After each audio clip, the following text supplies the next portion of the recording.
The purpose of this tutorial is to help you effectively integrate quotations into your writing. It's designed for high school students in English classes, where you'll be expected to write thesis statements, and in order to support those thesis statements, you need evidence. And most often, this evidence will be in the form of quotations selected from your reading material. So I will go over 4 methods to effectively integrate quotations into your writing. The number one problem students have when using quotations is they simply plop the quotation down into their piece of writing without any sort of introduction. And this is called a dropped quotation. Here's an example. Thoreau believes in owning minimum possessions. A man is rich in proportion to the number of things which he can afford to let alone. Now you see here this is a little bit confusing. Is Thoreau the speaker of the quotation that follows? I don't know. It's really unclear. His name is mentioned in the sentence before, yet can I assume that he's the speaker? You want to avoid having quotations simply stand alone because the effect of it is a little jarring on the reader. You want it to flow naturally, and it will flow better if you write some sort of introduction that allows the reader to anticipate what's going to follow so that they understand what you are trying to communicate more effectively. So the first method for integrating quotations is to write an introduction consisting of a complete sentence followed by a colon and then the quotation. So here's an example of what this looks like. In Where I Lived and What I Lived For, Thoreau states directly his purpose for going into the woods. I went to the woods because I wished to live deliberately, to front only the essential facts of life, and to see if I could not learn what it had to teach, and not, when I came to die, discover that I had not lived. Now, in this example, you will notice that there is a subject, Thoreau. We have a verb, states, and it expresses a complete thought. It's Thoreau's reason for going into the woods. And following this sentence, I start the quotation. And so to join the introduction I have written with the quotation, I simply put a colon between the two sentences. Here's another example. Thoreau ends his essay with a metaphor. Time is but the stream I go a-fishing in. Again, in my introduction, there is a subject, Thoreau. The verb is ends. It expresses a complete thought. It's therefore a sentence. And so following my sentence, again, there is a colon before the quotation. So that's an easy way to integrate quotations. Just look at what you've written as an introduction. If it's a complete sentence, make sure that you follow it with a colon. We'll look at another method now for integrating quotations. So if you have an introductory or explanatory phrase, not a complete sentence, you will follow it by a comma and then the quotation. Here's an example. Thoreau suggests the consequences of making ourselves slaves to progress when he says, "We do not ride on the railroad, it rides upon us." So in this example here, I still have a subject. I have Thoreau, and my verb is suggests. However, this cannot stand alone. It needs the quotation to actually complete the sentence. So in this case, I need that comma right there to in between my introductory phrase and the quotation. Another example. Thoreau asks, why should we live life with such hurry and waste of life? Again, subject, Thoreau. My verb is asks. However, Thoreau asks is not a complete sentence. So again, just like the first example, my introductory phrase with my quotation, is joined by the comma. So if you write an introductory phrase that is not a complete sentence, you can have it followed by a comma before you quote the book. The third method to integrate quotations is to write an introduction and end it with the word that and follow it with a quotation. And in this case, you do not need any special punctuation. No comma, no colon, absolutely nothing. So we'll look at an example here.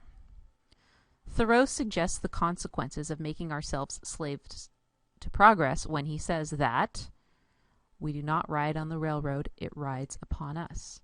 Now, this is not a complete sentence introduction. It needs the quotation to finish, but because the word that is right before it, there is no punctuation, see, other than the quotation to indicate that we're actually using another person's words. Another example, Thoreau argues that shams and delusions are esteemed for soundest truths, while reality is fabulous. Again, my introduction, Thoreau argues that it's not a complete sentence. It relies on the quotation to finish it. And using the word that, I can simply start the quotation with no special punctuation except for my quotation marks.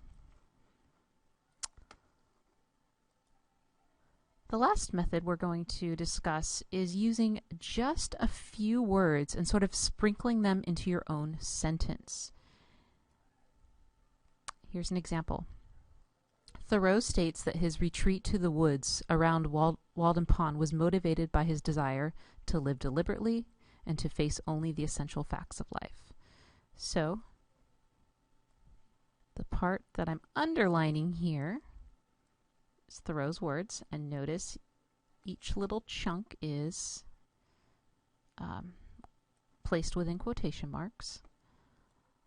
But I've just sort of used his words in the structure of my own sentence, and in that case there is no special punctuation used. Here's another example.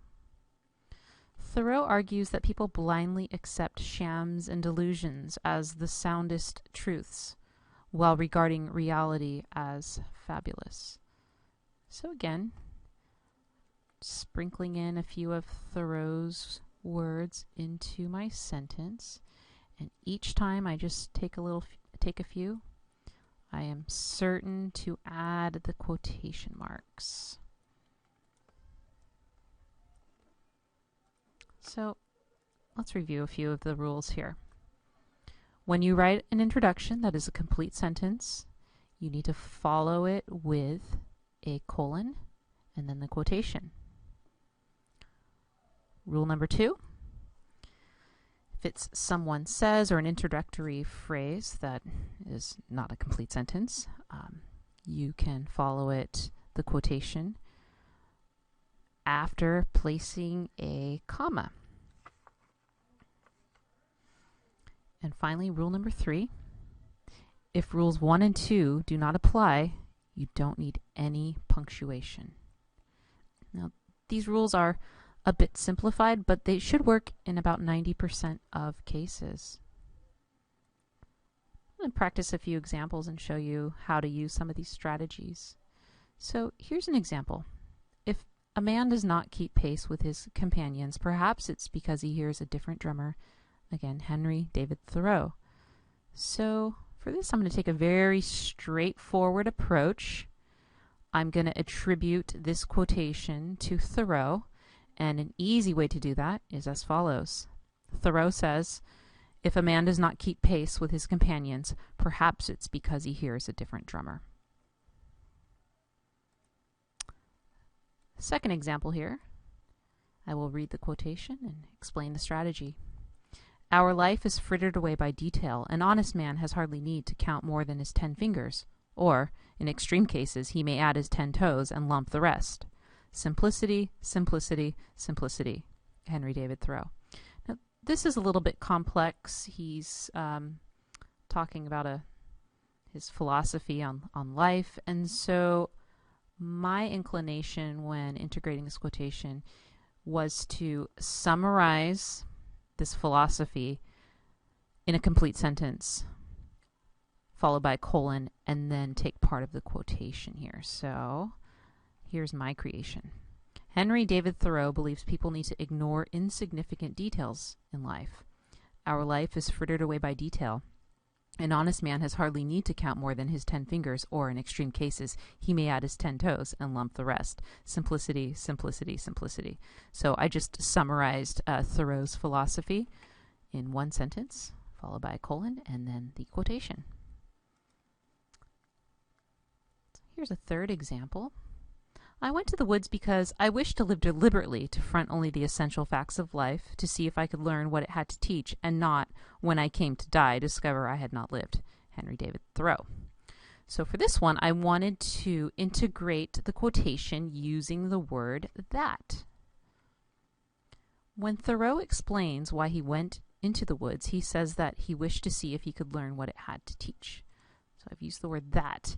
And notice here I've changed the pronoun. Originally, he says I wished, and I've changed it to he wished.